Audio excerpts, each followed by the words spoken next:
સુરતમાં ધોરણ 10 બોર્ડની પરીક્ષાનો પ્રારંભ થયો છે। પરીક્ષા કેન્દ્રો પર કડક વ્યવસ્થા અને પરંપરાગત ઉત્સાહ સાથે વિદ્યાર્થીઓ પરીક્ષા આપવા પહોંચ્યા હતા। દરેક પરીક્ષા કેન્દ્રો પર સીસીટીવી કેમેરા અને પોલીસ બંદોબસ્ત સાથે શાંતિપૂર્ણ માહોલમાં પરીક્ષાનો પ્રારંભ થયો છે। આજથી રાજ્યમાં ધોરણ 10 અને 12ની પરીક્ષાનો પ્રારંભ થયો છે। પરંપરા મુજબ વિદ્યાર્થીઓનો આત્મવિશ્વાસ વધે અને પરીક્ષા સારી જાય તેવી શુભેચ્છા સાથે ઘણા કેન્દ્રો પર વિદ્યાર્થીઓને કુમકુમ તિલક કરીને પ્રવેશ અપાયો હતો। શિક્ષકો અને વાલીઓએ પણ વિદ્યાર્થીઓને પ્રોત્સાહિત કર્યા હતા। પરીક્ષા શાંતિપૂર્ણ અને કોઈ પણ પ્રકારની ગેરરીતિ વિના સંપન્ન થાય તે માટે તમામ પરીક્ષા કેન્દ્રોને અત્યાધુનિક સીસીટીવી કેમેરાથી સજ્જ કરવામાં આવ્યા છે, જેથી દરેક હિલચાલ પર નજર રાખી શકાય। તદુપરાંત પરીક્ષા દરમિયાન કાયદો અને વ્યવસ્થા જળવાઈ રહે તે હેતુસર તમામ મહત્વપૂર્ણ પરીક્ષા કેન્દ્રો પર પોલીસ દળનો ચુસ્ત બંદોબસ્ત ગોઠવવામાં આવ્યો હતો। પોલીસ કર્મીઓ કેન્દ્રોની બહાર તૈનાત રહ્યા હતા અને ટ્રાફિક વ્યવસ્થા પણ સુચારુ રીતે ચાલી રહી હતી। પ્રથમ દિવસની પરીક્ષા માટે વિદ્યાર્થીઓ સમયસર કેન્દ્રો પર પહોંચી ગયા હતા। અત્રે ઉલ્લેખનીય છે કે આગામી દિવસોમાં પણ અલગ અલગ વિષયોની પરીક્ષાઓ યોજાશે, જેના માટે વહીવટી તંત્ર દ્વારા તમામ તૈયારીઓ પૂર્ણ કરી લેવામાં આવી છે। Natubhai Kariya, trustee presidency school. Gujarat માધ્યમિક અને ઉત્તર માધ્યમિક શિક્ષણ બોર્ડની ધોરણ 10 અને 12ની પરીક્ષા આજથી શરૂ થવા જઈ રહી છે।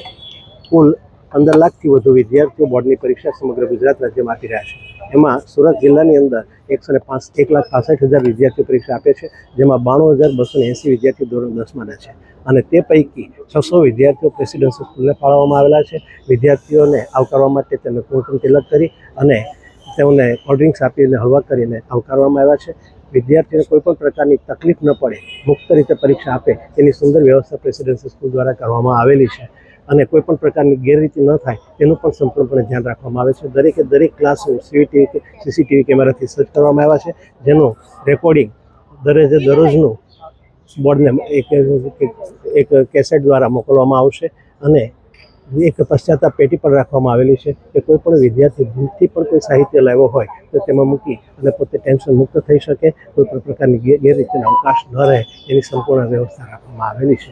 હું વાલીને અને વિદ્યાર્થીઓને એક ખાસ વિનંતી કરું છું કે પરીક્ષાને એક ઉત્સવ તરીકે ઉજવો, કોઈ પણ પ્રકારના ટેન્શન વગર બાળકોને પરીક્ષા આપવા દો અને બાળકોને પણ ખાસ પરીક્ષા આપતી વખતે કોઈ પણ પ્રકારના ટેન્શન વગર પરીક્ષા આપો। આ પરીક્ષા તમે પહેલી વાર નથી આપતા, તમે છેલ્લા 9 વર્ષથી પરીક્ષા આપતા જ આવ્યા છો। આ એક એ પ્રકારની જ પરીક્ષા છે, ફક્ત તમારું કેન્દ્રનું સ્થળ બદલાયેલું છે, પરીક્ષાનું માધ્યમ થોડું પદ્ધતિ થોડી બદલાયેલી છે, બાકી બધું એ જ ઇટ ઇઝ છે।